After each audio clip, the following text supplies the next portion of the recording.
वलीद इकबाल साहब, आप इस बयान को कैसे डिफेंड करेंगे, ये जो अभी अभी हमारे सामने बैरिस्टर अली ज़फ़र ने दिया? मैं एक तो आपकी बात की तायद करूंगा और शुक्रिया भी अदा करूंगा आपका, क्योंकि आप तायद करते रहे हमारी पोजीशन। अभी भी करता हूँ। वो क्या पोजीशन है कि आपका वोट ऑडिट होना चाहिए। और ऑडिट हो, हम फहरिस्त दे देंगे कौन सी नशिस्तें हैं, उसमें रद्दबदल किसी ने करना हो, लेकिन ये तय है कि बेसिकली हमारा ये मुतालबा है, और ये हमारा महज मुतालबा हमारा नहीं है, ये रिकमेंडेशन फाफन दे चुका है और बाकायदा उसका तरीक़ाकार 3 स्टेप ऑडिट बता चुका है। ये पाकिस्तानी इदारा है। ये आपने ट्रिब्यूनल की लिमिट अभी एग्जॉस्ट नहीं की, हाई कोर्ट में आपने भी जाना नहीं है। ट्रिब्यूनल्स का हम सबको पता है ना, सबको पता है ना जी। आप सुप्रीम कोर्ट में गए नहीं हैं। जी, मैं सबका आपको पता है जी। मैं आपको ये भी अर्ज कर दूं, मैं थोड़ा सा पीछे चलता हूं और 2013 के इलेक्शन पे, जिस पे मेरे साथी भी, ये जो सेनेटर इरफानुल हक हैं, कॉलम लिखते रहते हैं और अक्सर जिक्र करते हैं 14 का धरना। वो धरना अवॉइड किस तरह हो सकता था? बड़ा सिंपल था। हम 4 हलकों का ऑडिट मांग रहे थे।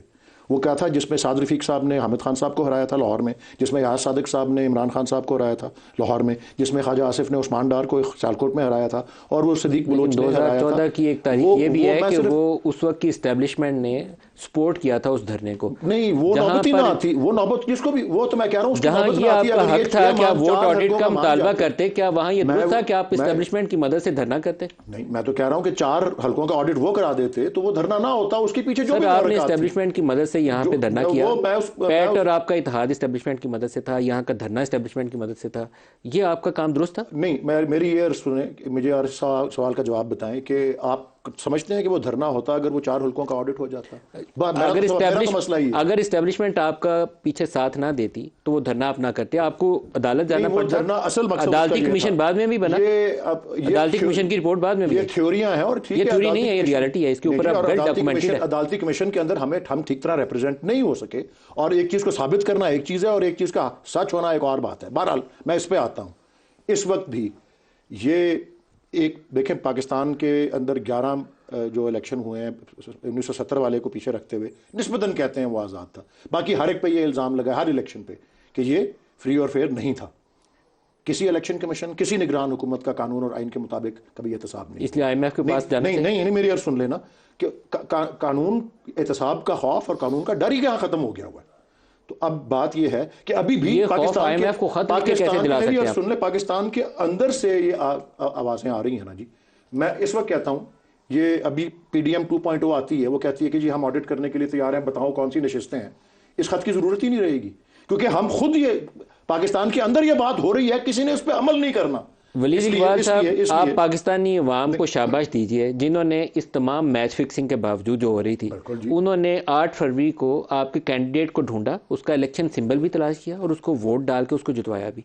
आपको उसके लिए IMF को और बहुत सी जगहों पे ढूंढा जहां पे उसके वोट पे डाका पड़ा है। आपको इसके लिए IMF को खत नहीं लिखना पड़ा, जहां पे आइन शिक नहीं हुई है, आपको इसके लिए IMF को खत नहीं लिखना पड़ा। नहीं लिखना पड़ा ना, और लिखना इसलिए पड़ रहा है कि वो जो सब लोग अपनी इतनी मेहनत करके, नहीं जितनी मेहनत करके वो लोग आए हैं पाकिस्तानी लोगों पे, और ये जिनका आपने प्रेस कॉन्फ्रेंस दिखाई है, ये उससे वो बयानिया नहीं बदलता, ये अपना रिट्रैक्ट कर लें। और ये उन जिन सीटों की ये बातें कर रहे हैं वो भी शामिल है हमारी उनके अंदर, उस पर भी ये, और कह रहे हैं कि सर, क्योंकि ये हुआ है। अच्छा, दूसरी बात मैं बता दूं आपको कि जब नो कॉन्फिडेंस हुआ है तो बहुत सी बातें हुई उस वक्त, और कि जी बाहर की बैरूनी मुदाखलत थी या जो भी था। देखें, जब जुल्फ़िकार अली भुट्टो साहब को फांसी हुई है, उस वक्त भी अमेरिका को मुर्दे इल्ज़ाम ठहराया जाता था। हेनरी किसिंजर ने कहा हॉरिबल एग्जाम्पल बनाएंगे जुल्फ़िकार अली भुट्टो का, ये सारी बात हुई। उसके बाद बेनज़ीर भुट्टो साहिबा खुद ये सेनेटर पेल को, सेनेटर गॉलब्रेथ को, इन सबको खतूत लिखती थी कि पाकिस्तान में जमहूरियत